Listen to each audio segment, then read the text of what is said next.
Assalamualaikum warahmatullahi wabarakatuh. Alhamdulillahilladzi hadana li hadza wa ma kunna linahtadiya laula an hadanallah. Asyhadu an la ilaha illallah wahdahu la syarikalah wa asyhadu anna Muhammadan abduhu wa rasuluhu la nabiyya ba'dah. Allahumma shalli ala sayidina Muhammad wa ala alihi wa man tabi'ahum bi ihsanin ila yaumiddin, amma ba'd. Faya ayyuhal hadirun ittaqullaha haqqa tuqatih wa la tamutunna illa wa antum muslimun. Saudara-saudariku kaum muslimin muslimat rahimakumullah. Alhamdulillah, bersyukur kepada Allah Subhanahu wa taala. Allah telah memberikan kemudahan kepada kita untuk beribadah kepadanya. Kemudian salawat dan salam semoga senantiasa Allah limpahkan kepada teladan terbaik kita, Nabi Muhammad sallallahu alaihi wasallam. Saudara-saudariku rahimakumullah, di penghujung Ramadan ini tentu kita berharap kepada Allah Subhanahu wa taala. Allah telah mengampuni dosa-dosa kita.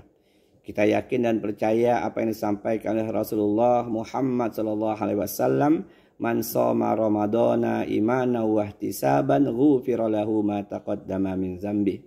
Sabda Rasulullah sallallahu alaihi wasallam, barang siapa yang berpuasa bulan Ramadan karena Allah dan berharap pahala dari Allah Subhanahu wa taala, maka Allah akan mengampuni dosa-dosa yang telah lalu. Saudara-saudariku rahimakumullah, insyaallah dosa yang berkaitan dengan Allah Subhanahu wa taala telah Allah ampuni bagi kita yang telah melaksanakan puasa Ramadan dan juga kita yang telah melaksanakan sholat tarawih di malam-malam Ramadan. Kemudian bagaimana halnya dengan dosa yang berkaitan dengan manusia? Maka harus kita usahakan bahwa dosa-dosa kita yang berkaitan dengan manusia juga Allah ampuni.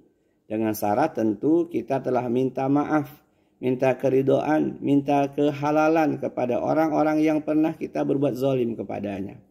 Karena kezaliman kepada manusia itu sebuah dosa yang baru Allah ampuni kalau kita diberikan maaf oleh orang yang kita zalimi.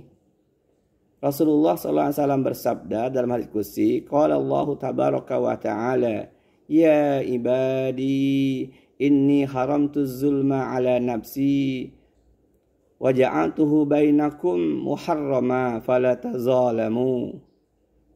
Allah tabaraka wa ta'ala berfirman, ya hambaku, wahai hambaku, sesungguhnya aku haramkan kezaliman atas diriku dan aku haramkan kezaliman atas kalian, maka janganlah berbuat zalim.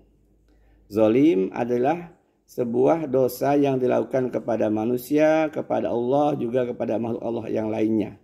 Zalim adalah sesuatu di luar koridor kebenaran yang melampaui batas, baik sifatnya kurang ataupun lebih. Bahasa singkatnya, kalau kita ambil zalim kepada manusia, yakni berbuat dosa kejahatan kepada manusia. Oleh karena itu, saudara-saudariku rahimakumullah, berkaitan dengan zalim kepada manusia ini, maka kita harus bergegas untuk minta maaf, minta keridhaan, minta kehalalannya. Kata Nabi SAW, man kana lahu maslimah falyastahilhu. Barang siapa menzalimi orang lain, maka cepat-cepatlah, bersegeralah untuk minta maaf. Tidak harus menunggu Idul Fitri, tidak harus menunggu bulan Ramadan atau momen-momen lainnya. Tapi ketika kita merasa telah berbuat kesalahan, dosa atau maksiat kepada manusia, maka bersegeralah kita untuk minta maaf, minta keridhaannya, kehalalannya. Mengapa begitu saudara-saudariku rahimakumullah?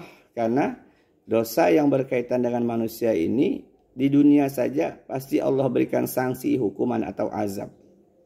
Kata Nabi SAW, ma min zanbin ajjara ayu ajilallahu al-uqubah li sahibi fid dunya ma'a ma yadahiru lahu fil akhirah minal baghi wa qati'atir rahim.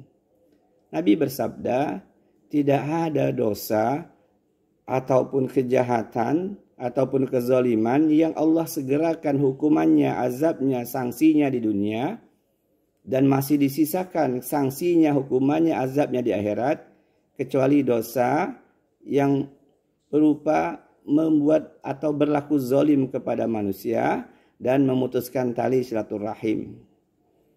Jadi saudara-saudariku rahimakumullah, kalau kita pernah berbuat zalim kepada orang lain, baik dengan ucapan, perbuatan, atau mengambil hartanya, maka kalau kita tidak segera cepat-cepat minta maaf kepada yang bersangkutan, sebelum hari kematian kita, maka pasti Allah memberikan sanksi kepada kita, memberikan azab kepada kita, itu ketika kita masih hidup di dunia. Dan masih Allah sisakan hukumannya untuk negeri akhirat. Nauzubillah. Maka dari itu, saudara-saudariku rahimakumullah, kalau hari ini, saat ini, kita tahu, kita yakin bahwa kita pernah berbuat dosa, kezaliman, kejahatan kepada manusia, bergegaslah. Bergegaslah kita mohon maaf, kita minta maaf, minta keridhaan. Jangan pernah merasa, itu urusan nanti aja. Jangan, na'udzubillah.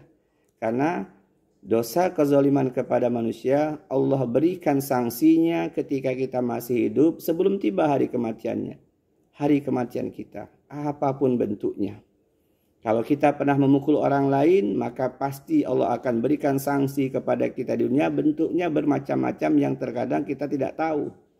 Mungkin kita hanya mencaci, mencela orang lain, tetapi Allah berikan azab kepada kita sakit yang berkepanjangan. Mungkin kita pernah memakan harta orang lain, walaupun sedikit jumlahnya, pasti akan Allah ambil dari harta kita jauh lebih besar sebelum tiba hari kematian kita. Karena jelas Nabi menyampaikan, tidak ada dosa yang Allah segerakan azabnya, hukumannya di dunia, dan masih disisakan di akhirat, kecuali dosa yang berkaitan dengan manusia dan dosa memutuskan tali silaturahim. Maka saudara-saudariku rahimakumullah, saya mengajak kepada kita semua, seandainya kita punya kesalahan, maksiat, zalim kepada manusia, siapapun dia. Mungkin saudara kita, teman kita, mungkin ponakan kita, adik kita, teman sekantor, teman sekerja kita, atau siapapun. Maka bergegaslah kita minta maaf, minta keridhoannya. Supaya dosa kita berkaitan dengan manusia juga Allah ampuni. Supaya sebelum hari kematian kita, Allah tidak mendatangkan sanksi hukuman kepada kita. Demikian saudara-saudariku rahimakumullah, untuk mengingatkan kepada kita semua bahwa dosa yang berkaitan dengan manusia juga harus segera kita selesaikan. Kita minta maaf seperti kata Rasulullah, "Man kana lahu mazlimah falyastahilhu." Barang siapa yang berbuat zalim kepada orang lain, maka cepat-cepatlah, bergegaslah untuk minta dihalalkan atau minta maaf. Wallahu a'lam bishawab. Wassalamualaikum warahmatullahi wabarakatuh.